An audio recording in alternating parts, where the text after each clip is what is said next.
Es una buena noticia el hecho de que hoy estemos diferentes fuerzas políticas sentadas en una misma mesa, en torno a una misma propuesta, en torno a un mismo texto, planteando precisamente una fiscalidad progresiva, no maquillaje fiscal como plantea el Gobierno, una política fiscal que haga que quien más especula, que quien más tiene, aporte más. La propuesta de izquierdas es la propuesta de la sensibilidad social y del acuerdo político frente a la crisis. La propuesta del Gobierno es la propuesta de la huelga general.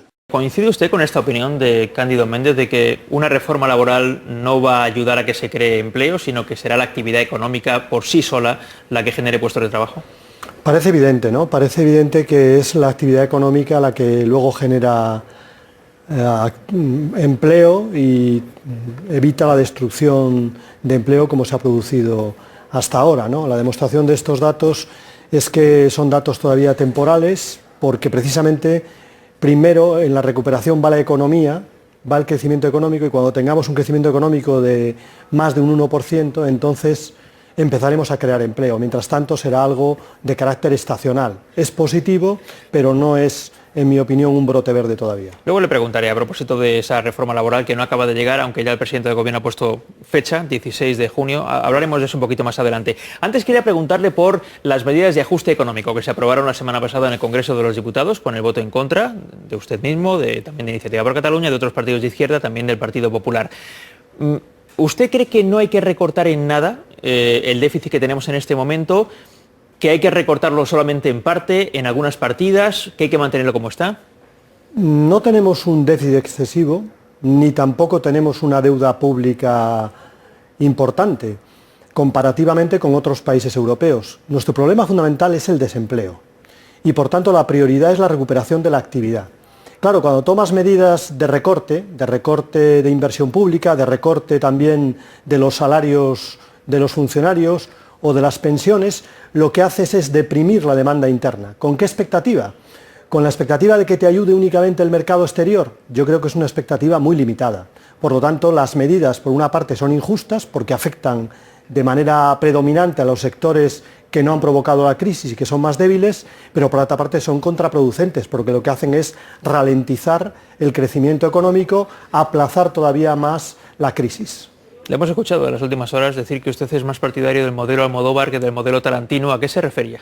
Me refiero al furor que hay en estos momentos con las medidas quirúrgicas, ¿no? Y además tiene en la tradición de la política española, la cirugía de hierro tiene una tradición autoritaria de siempre, ¿no?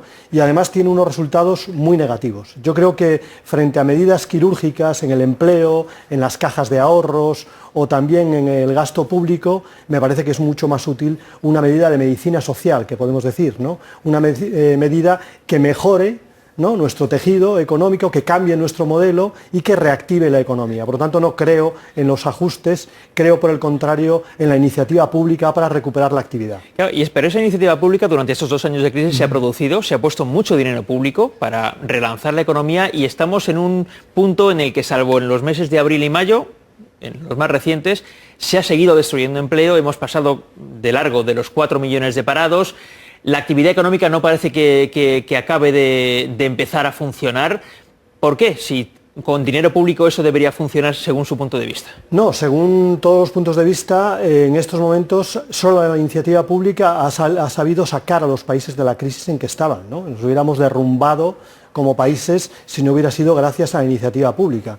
La cuestión es que todavía no ha aparecido la iniciativa privada, hay problemas de crédito desde los bancos hacia la pequeña y mediana empresa y por tanto la iniciativa pública debe mantenerse, también con el cambio del modelo financiero, pero la iniciativa pública debe mantenerse. En nuestra opinión, retirarse demasiado pronto pues puede dar lugar a una recesión, puede dar lugar a una recaída que luego sea mucho más difícil de recuperar. Esta es la discusión, digamos, económica sobre los asuntos económicos. Voy a plantearle una discusión también política sobre los asuntos económicos, que son los que realmente están en el primer punto del debate político en España. ¿No cree que se corría el riesgo la semana pasada de haber prosperado el no, que usted votó, por ejemplo, de que a España le hubiera pasado lo que le ha pasado a Grecia, que toda la Unión Europea se hubiera echado encima para intentar rescatarnos de no se sabe muy bien qué problemas? No lo sé, lo cierto es que bueno, siempre un gobierno tiene capacidad de presentar una iniciativa y de negociarla con los grupos parlamentarios, ¿no? Lo que no puede presentar una iniciativa es como las lentejas, las tomas o las dejas, ¿no? Y este gobierno venía con la lección aprendida de la reunión del ECOFIN, la lección aprendida de los mercados, la lección aprendida del gobierno conservador alemán, y ha intentado imponer una medida exterior a la política interna, y eso tiene mediaciones. En mi opinión, el gran error es el del gobierno, el de pensar que un decreto que es muy complejo, que tiene muchas medidas muy contradictorias, se puede aprobar porque sí, porque lo digo yo, porque lo dicen los mercados o porque lo dice la Merkel. Yo creo que eso no es así, que hay que negociar, que hay que reconocer la participación democrática y la autonomía del Parlamento español, que el gobierno no lo hizo y estuvo a punto de tropezar. Tuvo una victoria pírrica, que yo he dicho que me parece una amarga victoria, porque es una victoria pírrica con la política del adversario, con la política de la derecha. En cualquier caso, el resultado de esa votación dejó un mapa que ha habido algunos analistas que les ha recordado otros tiempos, los tiempos de la pinza. Todos los partidos a la izquierda del PSOE votaron contra el PSOE y la derecha del PSOE, salvo los partidos nacionalistas, votó también en contra del PSOE. ¿Estamos ante una reedición, con los matices evidentes de diferentes momentos políticos, de esa pinza? Bueno, en primer lugar, yo niego que la pinza existiera históricamente. Yo creo que en aquel momento lo que hubo fue una monstruosa situación de lucha antiterrorista sucia y, por tanto, donde había una prioridad democrática sobre otras cuestiones políticas, pero en estos momentos lo que se ha producido es, primero, antes de esta votación, una elección de los aliados por parte del gobierno. El gobierno ha elegido a los partidos nacionalistas como aliados, al nacionalismo vasco, al nacionalismo catalán y al nacionalismo canario. Esos han sido sus aliados durante esta legislatura, no ha querido otros, para la política económica y para las políticas importantes del país. No puede ser que recurra a nosotros en el último minuto y que recurra además para ajustar a los pensionistas o para ajustar y reducir los salarios de los funcionarios o para reducir la inversión pública. A nosotros en esas medidas no nos va a encontrar a la derecha y seguramente no encuentra al Partido Popular únicamente no porque no coincida con esas políticas, sino porque el Partido Popular prefiere gobernar él con estas políticas, no que las gobierne el Partido Socialista. Ahora insistiré en algunas preguntas más de este tipo, pero todos los días estamos pidiendo a los internautas que participan a través de internet en este programa preguntas para nuestros invitados. Hemos seleccionado 4 que le quiero plantear ahora. Juan le pregunta, en la línea de lo que veníamos hablando hace un momento, ¿por qué se alinea con la derecha para oponerse a las reformas de Zapatero?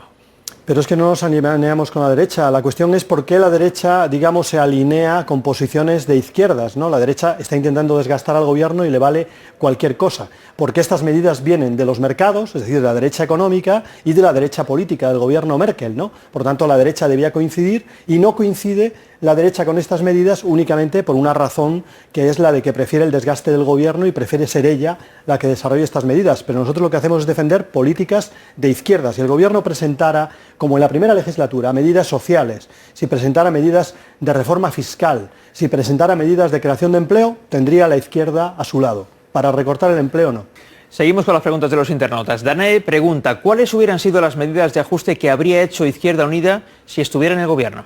Bueno, en primer lugar, nosotros hubiéramos priorizado la recaudación más que el recorte del gasto, ¿no? Y hemos puesto encima de la mesa la subida de impuestos, que además lo haríamos sobre rentas muy altas, y esas rentas muy altas podrían dar lugar pues, a 10.000 millones de euros en un primer momento, que permitirían una buena parte de la recuperación económica. ¿A qué consideran rentas muy altas? Si hay que recortar, bueno, pues por encima de 100.000 euros, ¿no? Podría ser un recargo de impuesto a la renta a las personas físicas. Por ejemplo, tenemos el impuesto de sociedades más bajo de la Unión Europea. Por ejemplo, tenemos la SICAF, donde hay inversiones con un 1% de declaración, prácticamente. No tenemos un impuesto sobre las transacciones bancarias especulativas, es decir, el conjunto de impuestos que no solamente se lo pedimos a España porque nosotros estemos aquí y tengamos que hacer políticas de izquierdas, sino que lo ha hecho Portugal. Portugal, pactando con la derecha, ha dividido en dos el esfuerzo. Por una parte, el esfuerzo de gasto, recorte de gasto el 50% y recuperación de ingresos el otro 50%. En España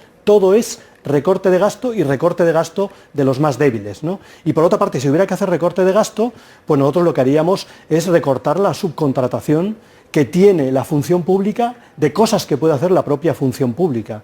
Esas cuestiones a nosotros nos parece que con también medidas de eficacia administrativa, pues en definitiva pueden permitir salir de la crisis sin tanto efecto sobre las rentas más bajas y también sin ralentizar la recuperación económica, que es también lo que nos preocupa, su efecto sobre la economía y su efecto sobre el empleo. José le plantea, si los culpables de la crisis a nivel mundial fueron los bancos, dice José, ¿qué propuesta tiene la izquierda para que sean los bancos los que la paguen, los que paguen la crisis? Bueno, yo le preguntaría al gobierno, que desde un primer momento dijo que la iban a pagar los bancos y que el G7, el G8, el G20 tenían medidas para hacer pagar a los bancos la crisis económica, ¿qué medidas tiene encima de la mesa? Porque medidas las han propuesto prácticamente todas las izquierdas, las han propuesto prácticamente todos los analistas económicos progresistas, ¿no? Desde un fondo para las crisis bancarias, a una tasa sobre las transacciones financieras, también a un mayor control de los mercados financieros internacionales, un mayor control de las agencias de rating. Hay una serie de medidas que, en nuestra opinión, no se han puesto en marcha en el ámbito internacional, pero en el ámbito de nuestro propio país, por ejemplo, la opción del gobierno es privatizar las cajas de ahorros. Nuestra opción no es esa, nuestra opción es transformar entidades de carácter social en entidades públicas que realmente hagan llegar el crédito a los ciudadanos y a la pequeña y mediana empresa. Hoy por hoy, la banca privada lo que está haciendo es tapar sus agujeros en primer lugar y luego ya piensa en los ciudadanos y piensa en las empresas.